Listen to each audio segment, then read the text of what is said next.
राजस्थान सीमा से लगे मध्य प्रदेश के नीमच जिले में अवैध रेत परिवहन का कारोबार क्षेत्र में खूब फल फूल रहा है। रेत माफिया ये कार्य रात के अंधेरे में कर रहे हैं और ये काम खनिज विभाग में लगे होमगार्ड के जवान ठेके पर कर रहे हैं। जब इनसे ये कहा जाता है कि पुलिस अथवा खनिज अधिकारी तो कुछ नहीं कहेंगे, तो उनका स्पष्ट जवाब होता है कि इस बात की सारी जिम्मेदारी हमारी है। इससे स्पष्ट है कि ये कार्य पुलिस की मिलीभगत से हो रहा है, जिसमें सबसे बड़ा नाम रेत माफिया एजे का आता है, जिसका वीडियो भी सोशल मीडिया पर जमकर वायरल हो रहा है। सूत्रों की माने तो एजे राजस्थान से मध्य प्रदेश के नीमच जिले में राजस्थान से बड़ी मात्रा में अवैध रूप से रेत का परिवहन कर रहा है। इस और किसी का ध्यान नहीं है, जिसकी वजह से शासन को बड़ा नुकसान हो रहा है। ये रेत परिवहन बगैर रॉयल्टी के ट्रॉले के माध्यम से धड़ल्ले से किया जा रहा है। एक रॉयल्टी के नाम पर कई ट्रॉले रेत यहाँ आ जाती है और खनिज विभाग औपचारिकता के रूप में यदा कदा खानापूर्ति के लिए अपनी कार्रवाई कर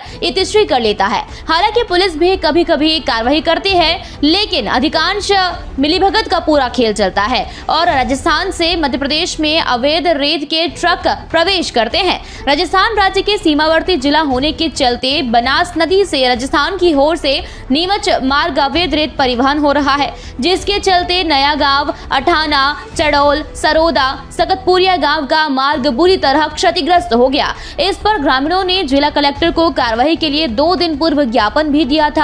यहाँ से सबसे अधिक संख्या में रेत से ओवरलोड डंपर और ट्रक गुजरते हैं, जिनका समय सुबह करीब 5 से 6 बजे है और रात में ये 11 से 12 बजे बाद गुजरना शुरू होते हैं। लेकिन लोगों की शिकायत के बाद कभी कभी दिखावे की कार्रवाई होती है और फिर हालत जस के तस बन जाते हैं।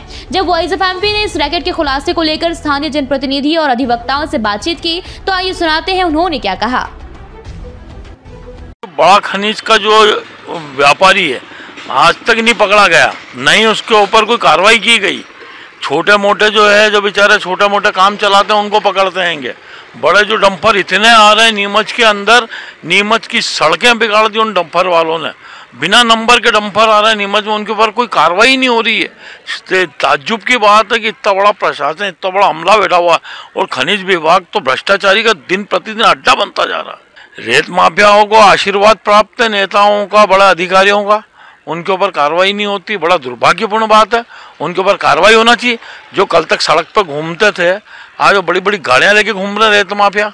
विडम्बना है कम से कम मध्य प्रदेश सरकार के लिए कि जबकि सुप्रीम कोर्ट ने किसी भी प्रकार के रेत परिवहन पर अन्य प्रदेशों पर रोक लगा रखी है और किसी भी प्रकार से विदाउट रॉयल्टी के किसी प्रकार का कोई भी परिवहन रेत के संबंध में नहीं हो सकता है, उसके बाद भी राजस्थान से चोरी छुपे नहीं बल्कि सबके सामने टोल बैरियर और सारी चीज़ें क्रॉस करके, इसके अलावा जो है चोर रास्तों से भी रेत का परिवहन हो रहा है।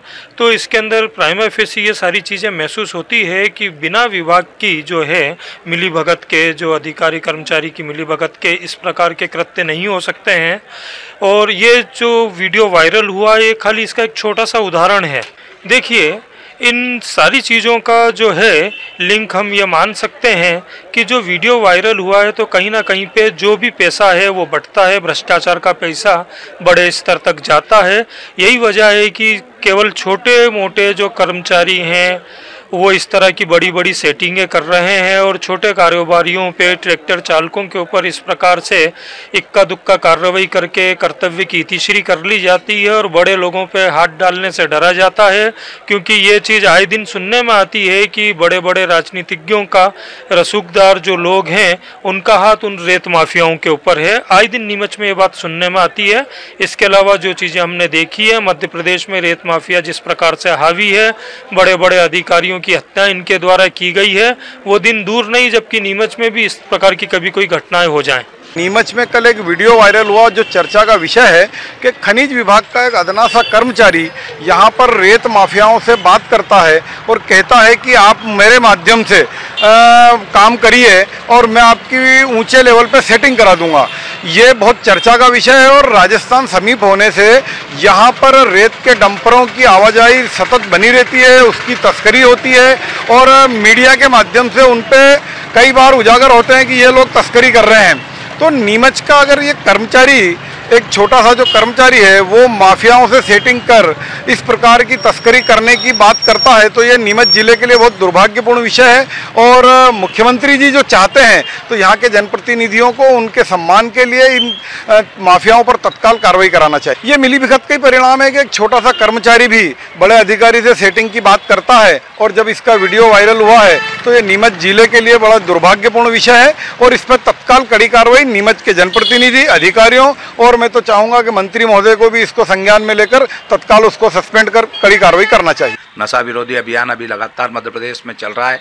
आप रेत माफिया हो, रेत माफिया जो भी, अभी मैंने भी एक कैसेट सुनी है, उसमें कुछ रेत माफिया हैं जो आपस में बात कर रहे हैं। हमारा मूल उद्देश्य है गरीब को रेत मिले और सस्ती मिले, जिससे कि वो अपने प्रधानमंत्री आवास बना सके या अन्य शासकीय काम हो सके। जो लोग इस प्रकार के काम कर रहे हैं हम उनको चिन्हित करेंगे। मैंने समय समय पर जिलाधीश महोदय मयंक अग्रवाल जी और हमारी यहाँ माइनिंग के अधिकारी मैडम से लगातार बात की है कि ऐसे लोगों के खिलाफ कार्रवाई होना चाहिए और सख्त कार्रवाई होना चाहिए। मैं आपको विश्वास दिलाता हूँ कि जो लोग भी इस प्रकार के कामों में लिप्त है उनके खिलाफ मध्य प्रदेश की सरकार और सरकार के मुखिया शिवराज सिंह चौहान लगातार निर्देश दे रहे हैं कलेक्टर एसपी को कि ऐसे लोगों को जमींदोज करो। निश्चित ही हमारा प्रशासन इनको जमींदोज करेगा। नीमच से मुश्ताक अली शाह की रिपोर्ट।